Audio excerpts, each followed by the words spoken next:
Lui n'a jamais tué, mais il volait et se droguait. Yanis Gauthier, un ancien braqueur qui a grandi dans une cité de région parisienne, est devenu pasteur. Un parcours étonnant et la rédemption de ce père de famille de 49 ans inspire aujourd'hui des milliers de fidèles. Reportage de Dimitri Sikiotakis, Inès Latrèche et Marie de Crème.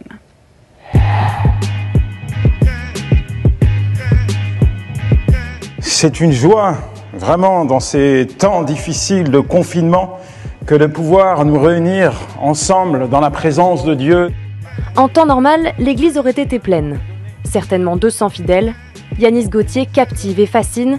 Ce dimanche, ils sont tout de même une centaine à l'écouter. On m'a dit qu'il serait là aujourd'hui, donc ça fait un peu plus de 4-5 ans, je crois que j'avais ce désir en tout cas de le rencontrer. À 49 ans, Yanis est un pasteur au succès grandissant, 250 000 followers sur Facebook. Je ne sais pas quelle ambition il y a sur ton cœur concernant ton avenir, mais j'aimerais te donner 2 conseils. Mais il n'a pas toujours été ce prédicateur respecté, ce pasteur évangélique. Que Dieu vous bénisse, je vous aime.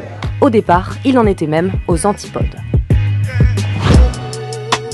La Courneuve, en Seine-Saint-Denis, c'est dans cette ville que Yanis a grandi. Si je me trompe pas, c'était cette rue-là.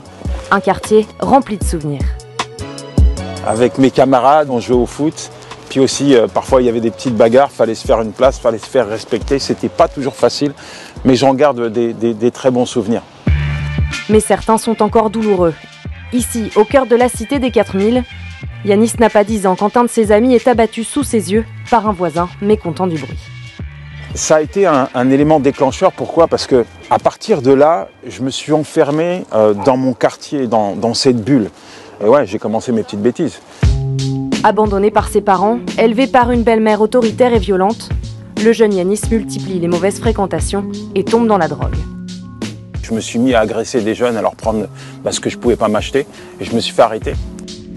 Tout juste ado, il découvre alors la prison et une autre école, celle de la délinquance.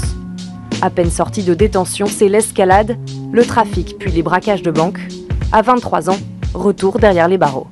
C'est ma deuxième maison, j'ai envie de dire. Je la connais depuis gamin. Depuis que j'ai l'âge de 12 ans, je vais voir mon frère en prison, il y a été 19 fois.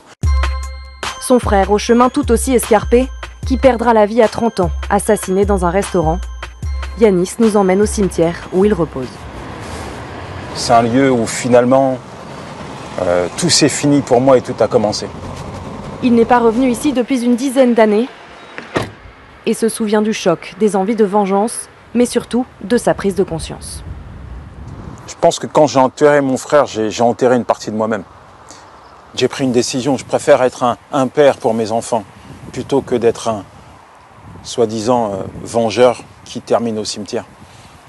J'ai fait un autre choix de vie.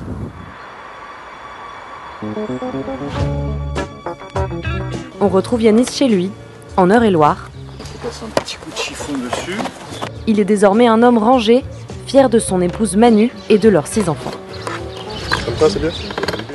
Avec la vie chaotique qui a été la mienne, j'aurais pas franchement cru que cela deviendrait possible. Cette vie harmonieuse, il la doit en grande partie à Manu. On se connaissait déjà là? Ouais. Alors qu'elle est enceinte de leur 3e garçon, la jeune femme enchaîne les visites en prison. Pourtant, face à elle au parloir, un homme qui la rejette. Yanis, il faisait voir que sa dureté et rien d'autre. Mais les sentiments, il les gardait pour lui. Et moi, je voyais son cœur. Et je voyais qu'à l'intérieur, il y avait un potentiel, il y avait quelque chose. Manu va prier pour que son mari retrouve la foi. Elle parvient à le mener vers l'évangélisme, une rédemption que reconnaissent ses enfants. Le fait de voir que aujourd'hui il prêche devant des milliers de personnes, qu'il est suivi par des milliers de personnes, c'est honorable et je suis fier de lui. Une autre fierté, c'est ce diplôme. Voilà, le seul diplôme que j'ai eu dans ma vie. 3 années de cursus pour devenir pasteur évangélique, une religion issue du protestantisme qui représente un peu plus d'1 million de croyants en France. Ce dimanche, Yanis, ou plutôt le pasteur Yanis Gauthier, est très attendu à l'église de la Citadelle. Je suis heureux d'être avec vous ce matin.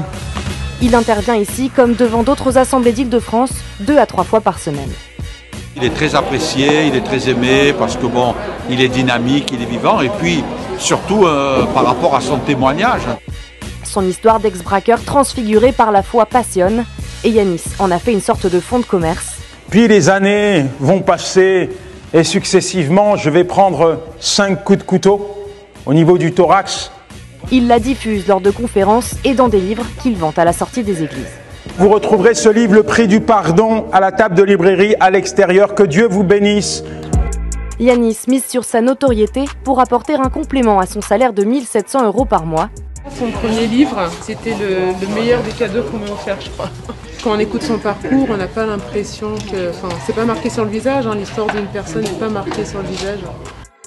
Dans cette religion, où la morale est conservatrice, il refuse de détailler ses positions sur l'IVG ou la contraception. Pour lui, chacun est libre de ses choix. Une pensée qui l'a bien guidé jusqu'ici. Jamais j'aurais imaginé, jamais j'aurais même rêvé que tout ça aurait pu arriver. Pour moi, c'est un miracle, une renaissance. Yanis porte un regard apaisé sur l'homme qu'il a été. La vie ne l'a pas toujours gâté, mais il fait désormais don de son expérience, pleine d'espoir.